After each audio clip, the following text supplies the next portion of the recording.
The boys are back. The boys are back in town. We welcome you to a new episode of TWI. I'm your host, Dyke. We got an unreal crew, as always, starting in betting lineup form. We got Stevie on the top, Eric P., who is bit by bit.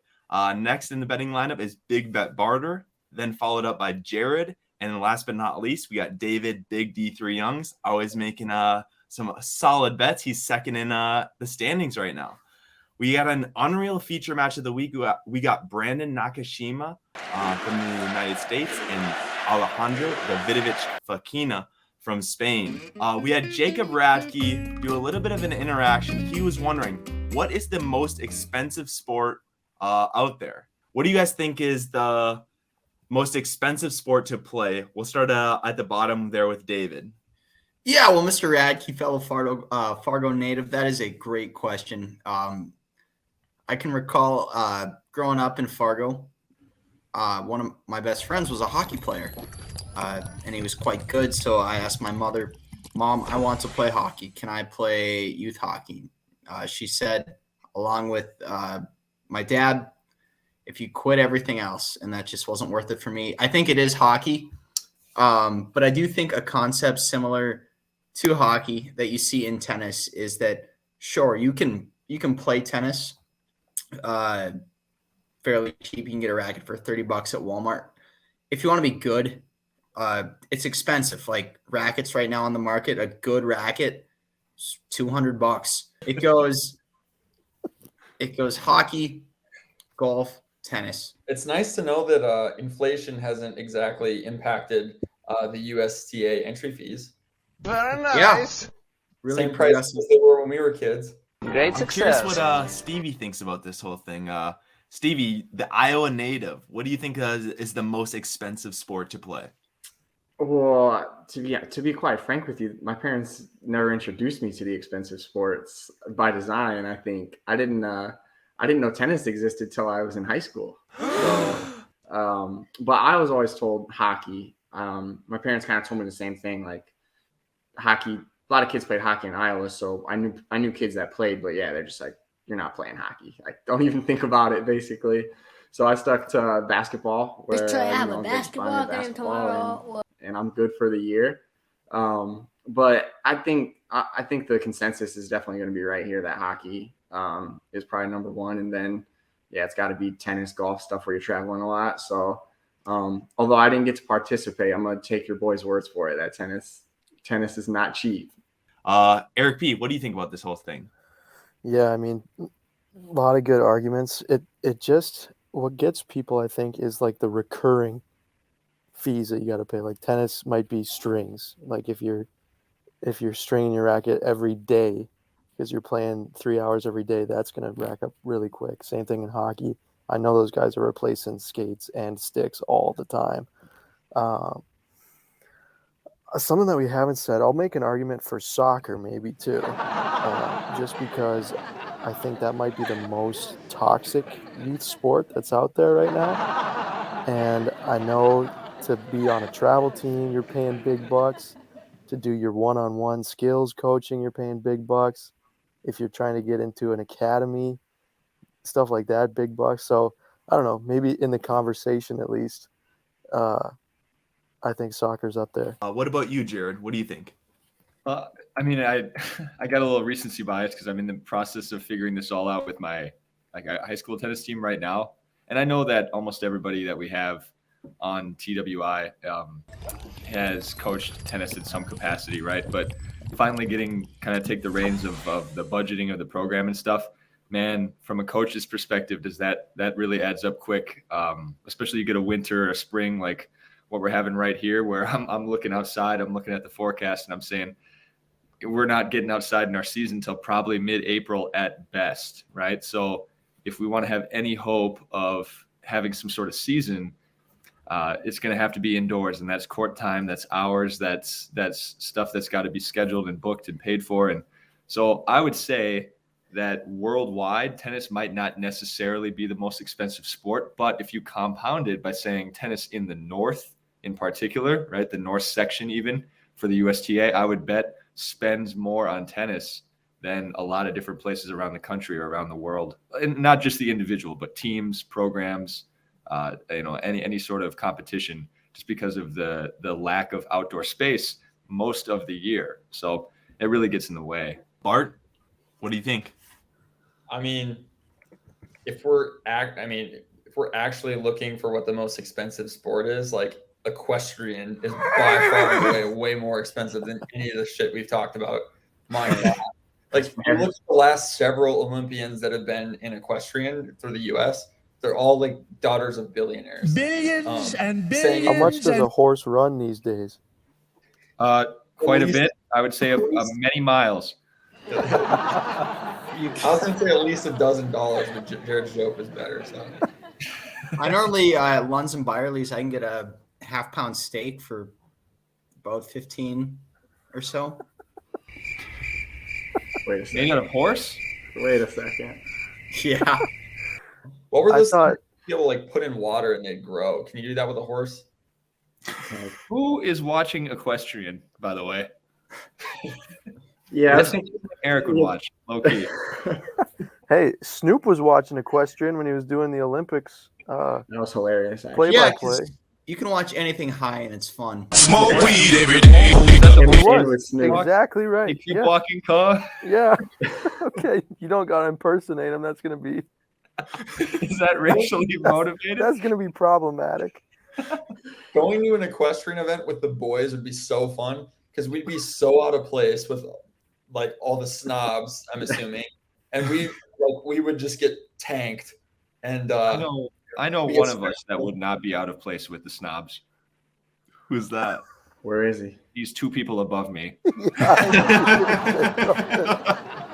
I knew it. I knew it. Let's get into our live rankings for our betting league. David, you're in second place right now. You beat out Matt. You got a $5 bet over him last week. How are you feeling right now? I feel good. There's a lot of great number 2s in the world. Derek Carr, Kamala Harris, what I did in my bathroom about 15 minutes ago. So honestly, the future's looking bright. I was not in this position last year at this point in the season. So things are good. I took a half day off of work today to do some deep analysis of these guys. And I want to let you know, Ike, that Brandon Nakashima's father is a Japanese American born in California, while his mother was born in Vietnam and moved to California at the age of 5. I'd also like to let you know that Alejandro Davidovich Fokina is known for having one of the best drop shots on the ATP Tour. His playing style could generally be described as aggressive, and his level tends to fluctuate over the course of a match. What are you reading off of? Where do you think I got all my answers for? Are you every test? Wikipedia? That's got to be Wikipedia. This is Absolutely. cheating. Of It course. During the season, I've mentioned this before, we have 40 to 45 weeks. We'll see what happens. But there is many ups and downs. For example, me, I started down $90. Now I'm in first, up 51. So I kind of want to bring it back to Stevie. Stevie, you're a little bit in the hole right now. There's been some tough bets. You're minus $73 right now, but there's a lot of season left. How do you think you're feeling right now, being through week 9? I feel like shit. Looking at that is awful. I had a horrible gambling day today on Miami Open. Things are not looking great, but what better week to turn around than week 10 with a Brandon Nakashima and Alejandro Davidovich Fokina match? Let's go. What do you think, Bart? You're pulling in the rear right now. Big Bet Barter hasn't made too many massive bets this year, but it's coming, right? Like that bet's coming, right? Oh fuck! Ike just said a lot of sus things in a row. You're beating down the guy that's down bad. Like, congrats! You're shooting fish in a barrel, buddy. I'm just gonna keep doing what I'm doing, making big bets. I won last week. I exude confidence now. 1 win, can't be beat. There are 3 players who have hit 3 bets in a row. Ike has hit for about $45 in 3 weeks. David over $60, and Eric has hit for $17 over the last 3 weeks and remains negative 55 with 3 wins in a row. Hey, what's my subtitle? Bit by bit. Bit by bit, baby. Let's get into our feature match of the week. We got Brandon Nakashima, the American, versus Alejandro Davidovich Fokina, the Spaniard. I am going with Brandon Nakashima in this match. He's at plus 128 for the money line. I'm putting a nice, soft $10 bet on this one. Nakashima is a steady guy. Alejandro Davidovich Fokina, on the other hand, is up and down, up and down, up and down. So I think Nakashima is going to win this one. It might be 3 sets, it might be 2, but I think he's going to pull this one out. I actually bet on this match in real life before we pick this as a feature match of the week because I am confident about this one. So $10 to win $12.80 on this one. Stevie No Wonder, you're next in the betting lineup. What's your bet? I love it. I love it. I actually bet Nakashima as soon as I saw the line as well, maybe yesterday sometime. So, it's always dangerous and a little scary when we're all kind of riding the same guy. So hopefully the rest of these guys don't follow suit. But I'm going to ride with you on Nakashima money line, and I'm going to do 30. All right, there we go. Big bet for Stevie No Wonder. We got $30 to win. We got to climb back up there somehow. There we go. Eric P, bit by bit. What's your bet for the week? Bit by bit. Well, my guy Nakashima, a little bit slept on. Wimbledon semifinalist last year, is that right? Quarter finalist. Still a good result for an American male. My guy ADF, also, like you said, I kind of volatile. I'm gonna go over to the game spread. I'm gonna move that line. Haven't done this in a while, so it feels good. I'm gonna move it to 27.5, and I'm gonna take the under on that at minus 250, and I'm gonna put $20 on it. All right, the $20 bet is gonna get you $8 in return at minus 250. Big bet barter, always making big bets. What's your bet for the week? Well, all right. Well, I'm gonna use I'm gonna draw on a legendary American investor here, Warren Buffett, because the markets are in turmoil right now, and when in doubt, Mr. Buffett takes a bet on America. I don't know much about this ADF guy, but he doesn't sound American, so I'm down pretty bad right now. So I'm taking Nakashima in 3 sets at 380. I like that bet, like the payout. Climbing up the ladder. All right, how much you putting on that one, Bart? 30 as always? Yeah, what do you think? All right, we got a $30 bet to win 114 for big bet barter. Nakashima to win 2-1. It's at plus 380. Next in the betting lineup is Jared. What's your bet for the week? Well, I was riding high on Nakashima, and then everybody else was riding high on Nakashima, and my thoughts on when we're all with the same guy. And yet that has never swayed me, and I have always suffered for it. So I think I'm going to pull a quick change here. I am going to bump the line of total games down by 1 to 21.5, and I'm going to take the under on the games. I think that with ADF being a little, like we talked about, volatile, I could see this one going quickly in his favor or quickly in Nakashima's favor. I know they're fairly similarly matched in skill level, and that always makes me think it's going to be a close one, but then I always tend to be wrong. So I'm just going to take a shot in the dark, shift the line down to 21.5, take the under on that plus 133, and put $20 on that bet. All right, we got a $20 bet to win $26.60 for Jared. Last but not least, he's second in the league, David Big D3 Youngs. What's your bet for the week? Thank you, Ike. I'd like to say a few things. First of all, everybody's saying ADF. Makes me think we talk about FAA. Felix, and I'm going to butcher his name, Aye. I was seeing watching video last week.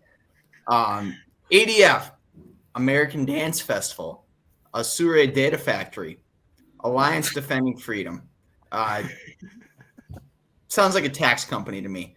And I don't like taxes. It's tax season. But I will say this guy's got my last name or my first name in his name. There's no way in hell we've got the line at total games at 22 and a half. These guys are going to be in for a dogfight. This is going to go 3 sets. Even if it's in 2 sets, there's going to be at least one tiebreaker. I'm taking the over on games, and I'm going to position, Isaac. I don't get to say this often, where I can bet conservative. So let's just put $10 on it over on games. So you're just going on the normal over on games. You're not raising it or lowering it, right? Nope. All right. So we got the over on games at plus 22 and a half, and you're putting $10 on it, I'm assuming? That's correct. All right. $10 bet is going to get you $8.40 in return. It's at minus 120. That will conclude our betting for the week. Do up,